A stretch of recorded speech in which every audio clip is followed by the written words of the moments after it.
Tuto méthodologie. Nous allons voir aujourd'hui donc l'épreuve d'expression orale en anglais au bac et ceci de façon complète. Il s'agit du tuto complet.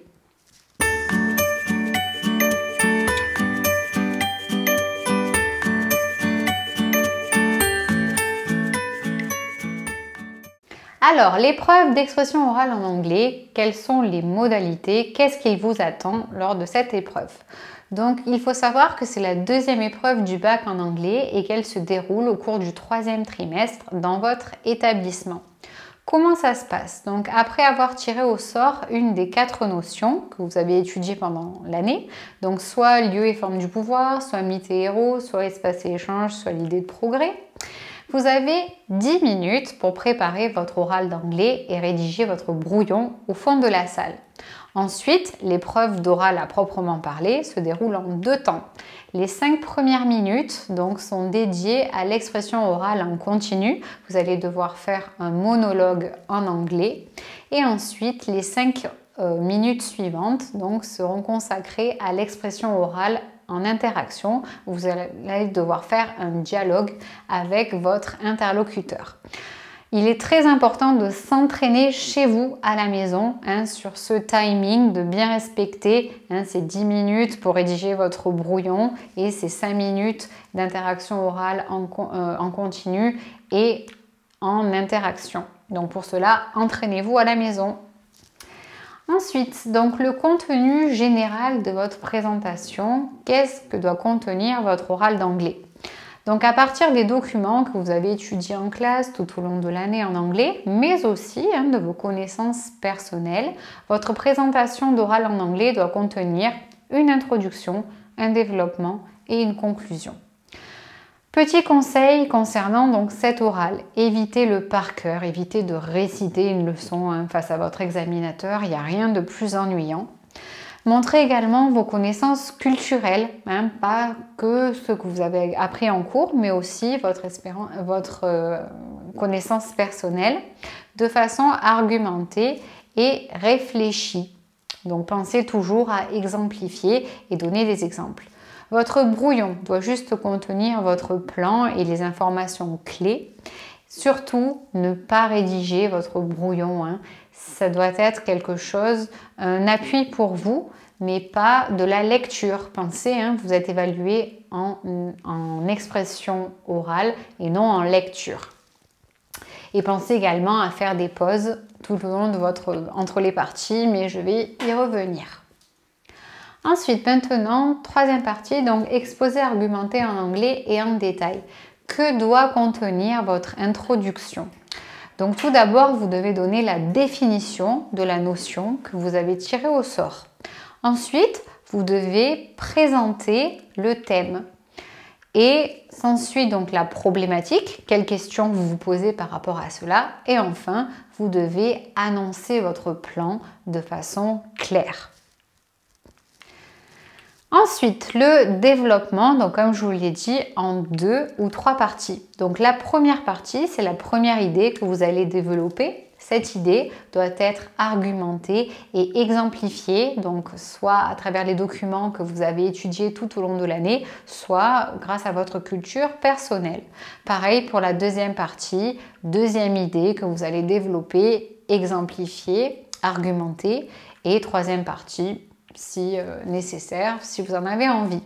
Donc dans vos parties, dites-vous toujours, est-ce que c'est bien en lien avec la problématique que vous avez formulée dans votre introduction?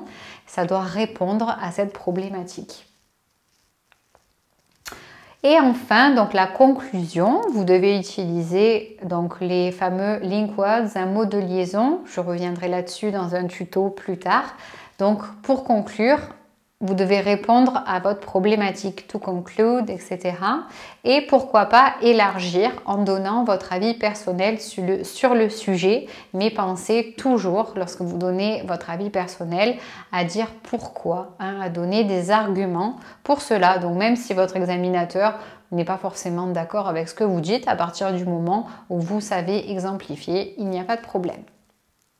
Ensuite, quatrième partie, donc les critères de réussite de votre expression orale. Sur quoi est-ce que votre examinateur va vous noter, va vous évaluer? Donc la première partie, c'est sur votre capacité à vous exprimer en continu lors de votre monologue, de votre exposé argumenté. Donc là, je vous ai mis à titre indicatif le nombre de points, mais ça va dépendre de si vous êtes en LV1 ou LV2. Donc là, c'est juste à titre indicatif. Donc pour cette première partie, pensez donc à utiliser un discours argumenté, d'où l'importance des fameux link words, ces mots de liaison. Plus vous allez les utiliser et meilleure sera votre note, et donner un point de vue pertinent par rapport à la notion que vous allez présenter. Le deuxième critère d'évaluation, c'est votre capacité à savoir prendre part à une conversation lors du dialogue avec votre examinateur. Donc vous devez vraiment convaincre en argumentant, vous devez vous montrer réactif et vif lors de l'échange. Ne répondez pas simplement par oui ou par non. N'attendez pas que votre examinateur vous pose des questions. Allez de l'avant, soyez convaincant. Montrez-lui que vous voulez une bonne note. C'est très important. Et enfin, la dernière partie, vous allez être noté sur votre intelligibilité, c'est-à-dire est-ce qu'on comprend lorsque vous parlez, et votre correction de la langue anglaise. Pour cela, essayez un maximum d'utiliser une langue correcte, fluide, un vocabulaire approprié et varié. N'utilisez pas tout le temps les mêmes mots, mais essayez de changer un maximum et essayez de vous rapprocher le plus possible de l'authentique. Petit conseil pour réussir votre oral d'anglais. Donc tout d'abord, donc pendant les 10 minutes de préparation, ne rédigez pas votre brouillon entièrement. Je le dis et je le répète, le brouillon doit juste contenir des mots-clés, des morceaux de phrases. Il ne faut vraiment pas que vous soyez tenté de lire, mais vous devez vous exprimer à partir des mots-clés que vous avez. Ensuite, votre plan doit être clair et logique. Je répéterai jamais assez aussi. Utilisez un maximum de link words ou mots de liaison. Ensuite, utilisez également vos références culturelles à travers les documents que vous avez étudiés en cours, mais pas que. Utilisez votre connaissance personnelle, ce sera toujours valorisé. Montrez-vous convaincant. Ensuite, au niveau de la forme, donc vous devez parler de façon claire, en articulant, parler posément avec une voix assurée et convaincante. On le sait, en tant qu'examinateur, vous êtes stressé, vous avez envie que cette épreuve se termine le plus rapidement possible, mais non, pensez à être posé, à être convaincant et montrez-vous sûr de vous, déterminé à décrocher une bonne note. Et pensez également à regarder votre interlocuteur dans les yeux, c'est important. Pensez également à faire des pauses entre les différentes parties, entre votre introduction, votre développement et votre conclusion. À l'écrit, vous sautez des lignes, à l'oral, pensez à faire des pauses. Ça permettra également à votre examinateur de savoir où est-ce que vous en êtes au niveau de votre présentation. Et enfin, pour la dernière partie, pour la partie dialogue, pensez à écouter attentivement les questions de votre examinateur pour justement répondre le mieux possible et pas répondre à côté, ce serait dommage. Et si vous n'avez pas compris sa question, n'hésitez pas à le faire répéter ou reformuler sa question.